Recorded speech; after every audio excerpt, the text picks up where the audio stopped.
Hey, ARESxGOD here, and it's time to talk about Shield Hero. And I gotta say, this was the moment or the episode I've been waiting for. Finally, the two groups have a common enemy, starting to work together, sorting things out, even though they haven't really had a proper conversation about what happened between them. I like where this is heading. You guys have watched my videos about Shield Hero. No, I've wanted this for quite a long time, ever since back in season 1 or season 2, since I started doing videos on Shield Hero. But I'm happy we're here, and this episode got very interesting. I'm really curious about Kyo and his main reasoning for what he's trying to achieve over here. Also have a new character, which I like her. She's a bit dense, but I still like her. And Kizuna is the glue that holds everything together. So let's get into it and talk about it. Now, at the beginning of the episode, we had a bit of Philo being happy she could fly.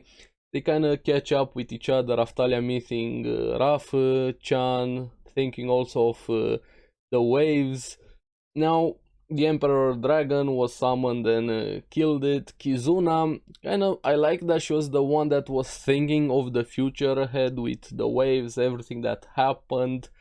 But this was the moment that I've waited. The reunion finally happens, the trio with Glass, Lark, and Sarai, so they finally unite with Kizuna. There was quite a touching moment between, especially Glass, almost killing Kizuna, hugging her.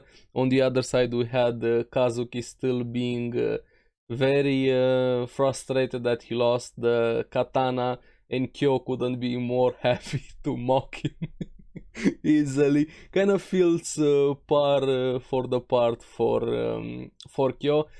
And Kazuki had one of the most stupidest deaths. Honestly, kind of fits him, but still, I didn't think he was actually gonna do it there. But I feel it's gonna serve a purpose for the future, because while those two girls were still trying to heal him out of frustration, and I kind of feel that Kyo pushed him to it, pressing his buttons. He moves and and dies from the shortcut that Raftalia left him with.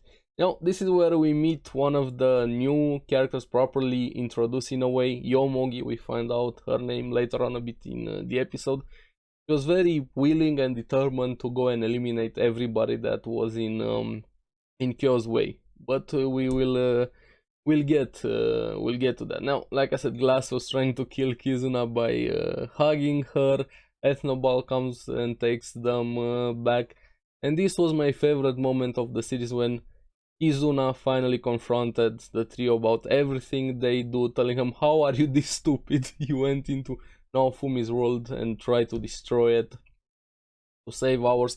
Even though that might have worked, how did you come to that conclusion? And I hope we're gonna get another episode expanding a bit more on that conversation, because I don't feel it was resolved. They kind of pushed it back in a way a bit to focus on the more imminent danger being with Kyo and the waves approaching. But Kizuna is quickly becoming one of my favorite characters. She actually went after Glass, everything they did. We also find out that Lark is the king of Sequel, which kind of explains quite a lot. And Kizuna's determination, wanting to find a different way to save both worlds to work together. And yeah, Naofumi put a really good question. What if there is no different way? And you see how much he started caring about Naofumi, saying, I won't fight you, Naofumi. Let's just work together, do everything we can to find a different way. And I wanted this for so long, to see all of them working together, kind of focusing on the main story, so to say, with the waves. We still lack critical information about the waves, everything that's happening, even with Kyo, and we'll talk a bit more about Kyo. But he has to be the focus for now, and then we'll see later on, after they take care of Kyo, Naofumi is gonna go back home and see everything he can find out about the waves. Kizuna got very emotional there, thanking Naofumi for agreeing to work work together. This is why I also hope we're gonna expand a bit more the relationship between them. Finally, now Fume and Glass having a conversation. I would love to see that everything that happened between them. But I'm happy we finally taken the first step to bring them together instead of just being enemies. Now, on the other side, we have Kyo and his experiments, promising those two girls that were trying to heal Kazuki that he can bring him back. Are we gonna have a zombie Kazuki? And I still think he pushed him there to use him for his experiments, for him to move. Those two girls were even eager to do anything for Kazuki, and I feel they're gonna be experimented on also, or something along those lines, but we'll find out probably in the next few episodes.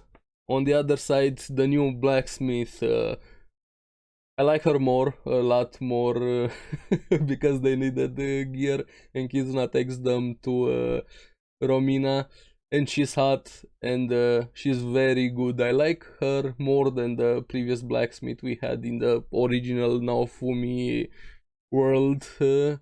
Yeah, Romina is awesome from what I've seen so far. Get a sheath for the katana weapon, gear for everybody, fix some things. But things get interrupted because Yomogi decides to attack. And I like her, she has a one-track mind. Her remark, hey, you outnumber me, this isn't fair. But you attacked us. Well, yeah, but this still isn't fair.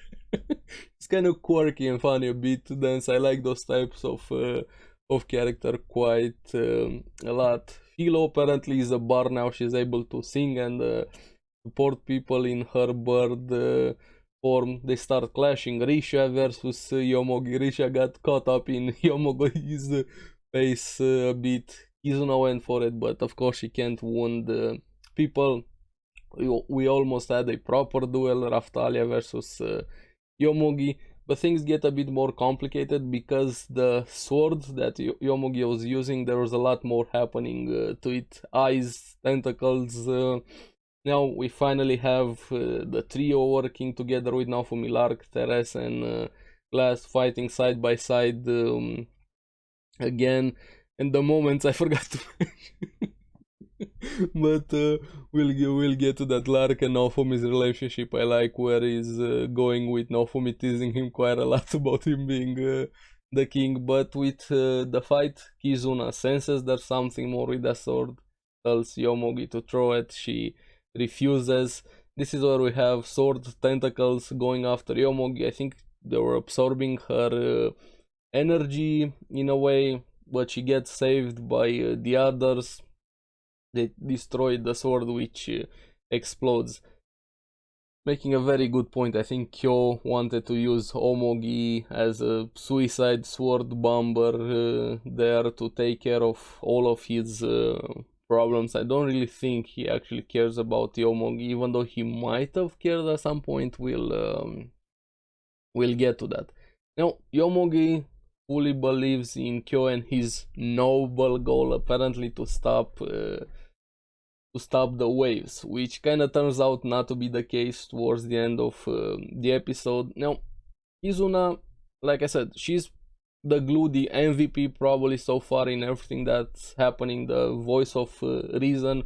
On one side we have Naofumi, which is very mad and is in his right to hate Kyo, but he's not thinking straight properly, kind of letting the wrath and fury taking control of him more and more slowly.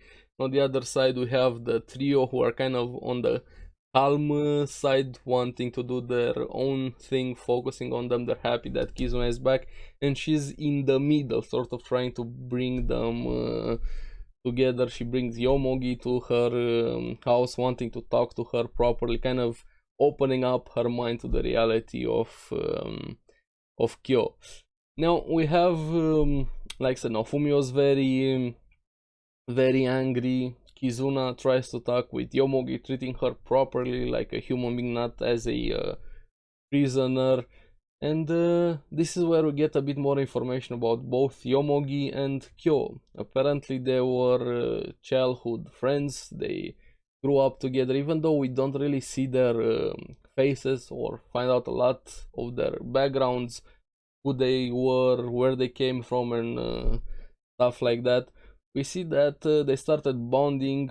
She found him a bit strange, but he was very, very smart, and this is how their relationship started. Even as a young kid, he knew about the waves. He wanted to stop them, work for that goal. She felt a bit like she wasn't as smart as him. She just saw herself as his bodyguard. Now, this is where I started thinking about it. We see how he wanted to use her to take care of his enemies. Now, did he actually care about her when they were kids, or was it that since that moment he saw her as a pawn and somebody easily manipulated to use her in his future plans? Because yes, she's not very smart, she's very honest, open-hearted, and trust people. Wait, this is my first impression of Yomogi. We see it again with Izuna. She did it with Kyo, but I'm really curious how their relationship started, or was it all a ploy just to use her? Now, she blames herself, saying she let him go too far with many things, regretting some stuff. He doesn't really know everything he has done, especially in different places with Ost and all that Kyo did in Naofumi's world, saying that she wants to stop him, even willing to take the same punishment as him, even if it would mean death. She's very honest and to a fault, to say the least. Now, Kizuna, again, being very calm, wanting to talk to him, get to the bottom of things, see everything that he has been trying to do there. But towards the end of the episode, kind of their plans changed, to say the least. Now, Romina finished the gear very fast, so she is very good. She even used some of the Emperor Dragons to make their gear much better for Naofumi, for all of the others. A sheath for the sword, even pyjama costumes for Pillow finally being back in a semi-old old form there. The bill, of course, gets tossed to Lark to pay for it by Kizuna. Very good. Hey, your country is in danger, you have to pay for it. He loses, of course, he's gonna pay for it. And again, the relationship with Naofumi and Lark, teasing him about young master, your highness, and stuff like that, which I like quite a lot. I like seeing Lark not being in control of the conversation because every time they were talking, he's kind of always feels in control of the conversation. He has that charm about him, and in this case, being teased by Naofumi feels like a nice change of pace. Now we see that the waves countdown has been accelerated. Kizuna is the first one to notice. And it's revealed that Kyo did it. Everybody gets teleported away. Naofumi stays behind. I think he's gonna have to join them. I'm not sure if all of the others got teleported as from his group. Even Yomogi goes with Kizuna and the others, because Kizuna kind of tied Yomogi to herself to be able to get to her anytime. The reveal that Kyo in his lab, instead of trying to stop the waves as Yomogi thought, he was actually trying to create one or accelerate the process of them coming, and Kizuna finally sees the waves for the first time. This was pretty much the episode, which I like quite a lot, but I also gotta mention what was happening with the animation, especially with their faces. There was one scene there where it felt like just the outlines of their faces were moving instead of their actual full face. There were some weird animations in some of the scenes with this episode. Also, like I mentioned at the start, I hope we're gonna have a proper conversation about everything that Trio did in Naofumi's world. This is a good step. I've waited for this moment for quite some time. I'm also very curious with Kyo, everything he's planning, why he's planning the way it is, his past. Did he actually care about Yomogi? And hopefully things are gonna get revealed And yeah, Kizuna is the MVP so far.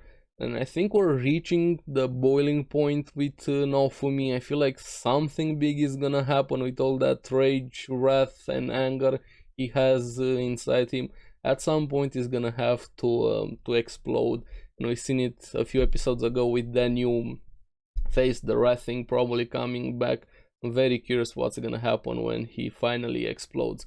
So I'm curious what you guys thought about the episode. What do you think about Glass and Naofumi and everything that happened between them? Do you agree with me with Kizuna being the glue that holds everything together? And Kyo, the big question with Kyo, did he actually care about Yomogi? As always, thank you very much for watching. Let me know what you guys thought about the episode in the comments down below. Remember to like and subscribe, helps me quite a lot, and you guys get the latest videos on the series that I follow. So keep enjoying Shield Hero. I'll see you in the next one. Bye bye.